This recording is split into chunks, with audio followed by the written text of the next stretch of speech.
তুমি দপ্তরের মাইয়া হইয়া একটা হেডমাস্টার নিয়ে পোলার পিছনে এই বাইকে সরতা চোখের লিখা। তুমি এই সময় আমাগো বাইতে, তুমি তো আমার সাকিব রে পড়াও বিকেল বেলা। আমার আর 2 দিন বাকি আছে ফর্ম ফিল আপের, টাকাটা খুব দরকার। বাবুর আবার আমি বলছিলাম তার কাছে এখন টাকা নাই, সে এখন টাকা দিতে পারবে না। এত কষ্ট করে পড়াশোনা করছি, এখন যদি ফর্ম ফিল আপটা না করতে পারি তাহলে তো আমি পরীক্ষাও দিতে পারুম না। তুমি কি খালি আমাগো বাড়িতে প্রাইভেট পড়াও?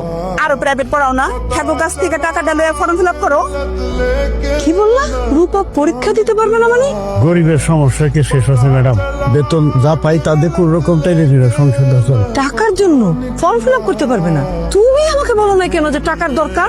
এখানে 1000-5 টাকা আছে, এটা রাখো, কালকে কিন্তু ফর্ম ফিল আপ করে ফেলতে বলবা। তোর ফর্ম ফিল আপের জন্য টাকা দিছে। আব্বা তুমি তার কাছে আবার কেন টাকা চাইতে গেলা? একটা মানুষের কত দিবে?